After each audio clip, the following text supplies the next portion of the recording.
premières choses que j'ai dessinées, c'était des femmes. Parce que Sophie Busson est une femme et qu'elle les connaît bien, enfin je pense du moins, après tellement d'années qu'on cohabite, hein, n'est-ce pas?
On commence par des croquis successifs, puis, je sais pas, une attitude de tel personnage, dans telle position me plaît bien, bon, bah, les dessiner, et puis ça veut pas dire que je vais faire un tableau avec, enfin un dessin, une gravure. Puis au bout de peut-être deux, trois dessins, ça s'assemble ou ça s'assemble pas. C'est le croquis lui-même qui raconte après l'histoire. Ça se met en place comme un puzzle.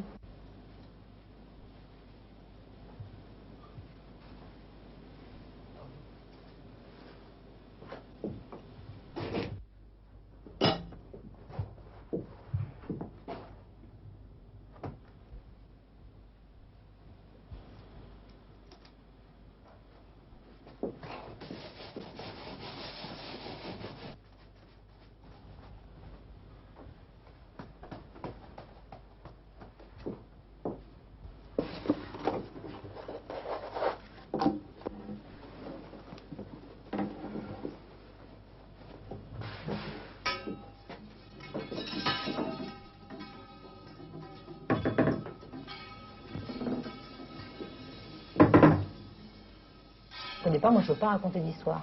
Puis il se trouve qu'une histoire à raconter, mais c'est pas mon but au départ, non.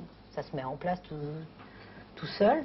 Puis bon, ben, la façon même de le dessiner ou de le peindre, la façon de la faire, puis à la fin, ben, il y a une histoire de raconter, mais c'est pas mon propos au début.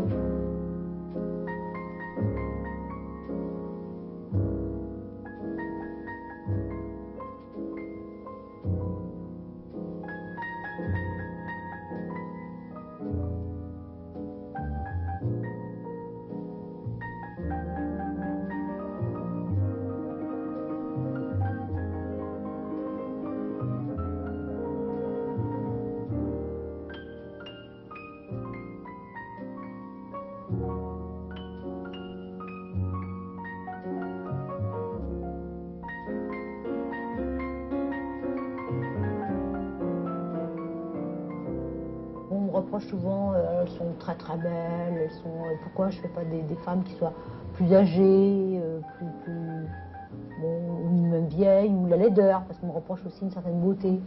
Mais je trouve que c'est pas le sujet, c'est-à-dire mon sujet n'est pas de faire des belles choses, mais que, comme je n'aime pas de toute façon les vilaines choses, bon, je fais des belles choses, mais c'est pas l'esthétisme en tant que tel qui est important.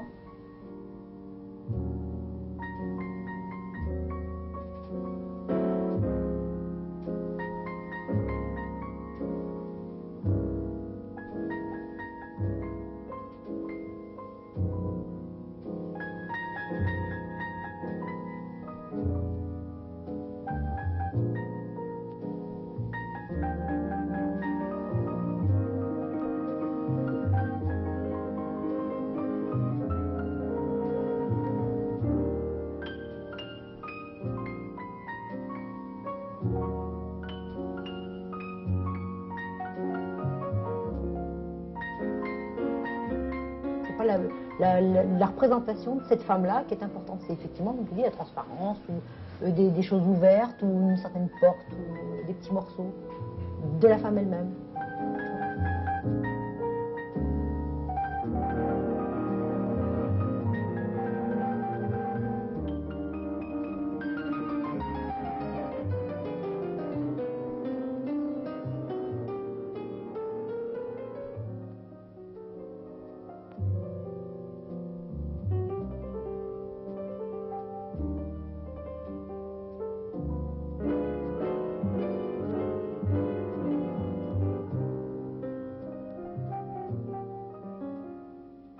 quand je fais des croquis, il y a un lieu, donc un lieu qui se dessine tout autour.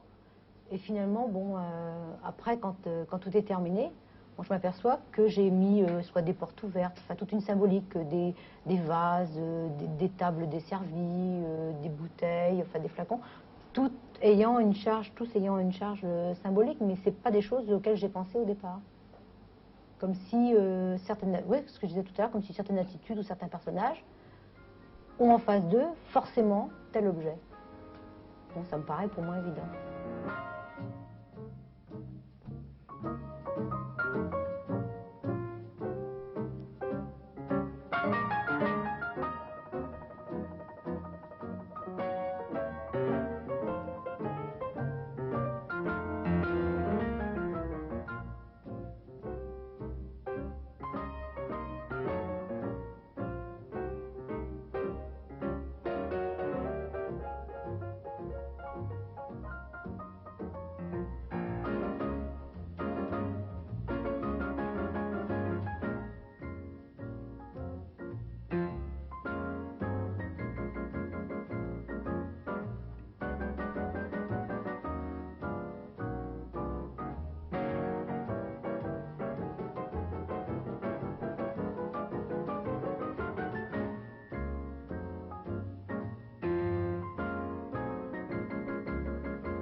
Les gens, dans n'importe quel endroit, bah, tous ont une charge érotique plus ou moins visible.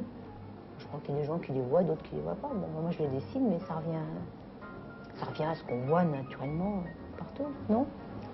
Ouais. Ouais, oui, c'est certainement un peu érotique, mais c'est pas le but du tableau. Je crois que c'est pas le sujet principal.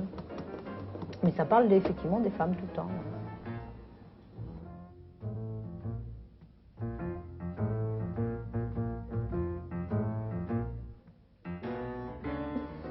La poupée, hein, je vais faire un peu être militante, mais c'est un petit peu ça finalement. Et quelquefois, bon, dans certaines situations, dans certaines photos, certaines situations, les femmes en tant que femelles, c'est pas très joli, mais sont mises comme sur un petit peu comme sur des étalages. Donc j'aime assez l'analogie qu'on peut faire. Mais ça, moi, je ne tiens pas à le dire personnellement. Où on le voit, ou on ne le voit pas. J'en fais pas un pamphlet, ni une revendication, le point levé, etc. Comprendre qui pourra un petit peu, quoi. Où on le voit, ou on ne le voit pas. Je veux pas que non plus ce soit trop évident. Mais effectivement, c'est l'analogie, excusez-moi messieurs.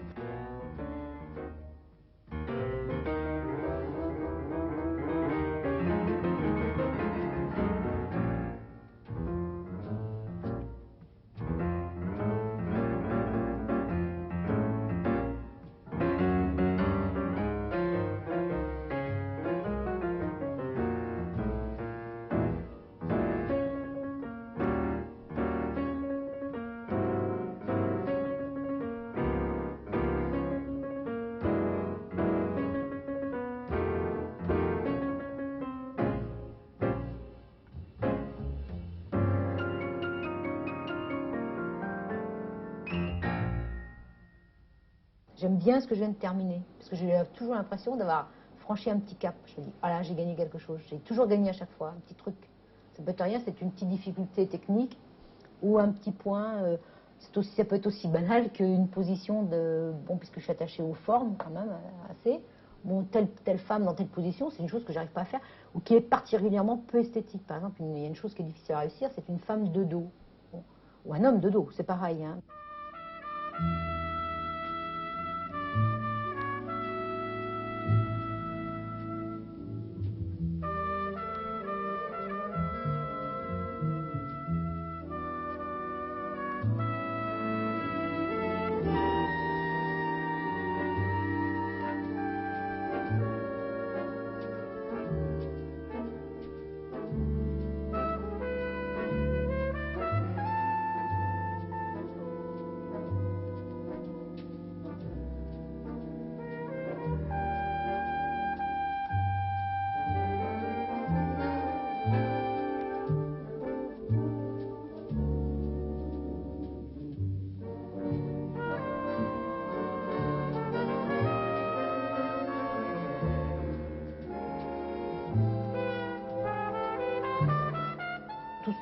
dessiner ou tout ce qu'on peut peindre ou d'écrire, bon, c'est une façon de s'arranger avec la réalité. C'est-à-dire où on la déforme complètement.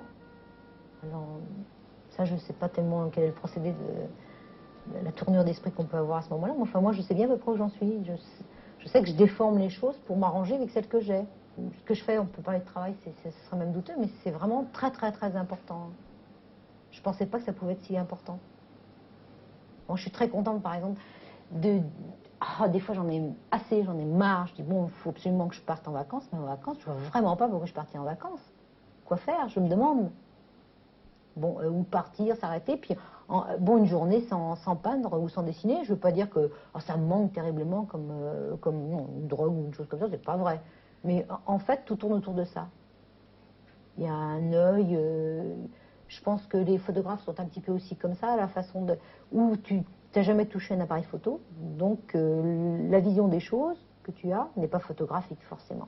Quand tu as commencé à regarder par le petit rectangle d'un réflexe comme ça, tu vois les choses et ton œil devient photographique. Il y a un petit peu une espèce de déformation qui se produit.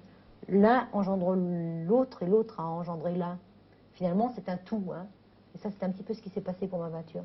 C'est-à-dire, je vois des choses qui vont être forcément dans ma peinture.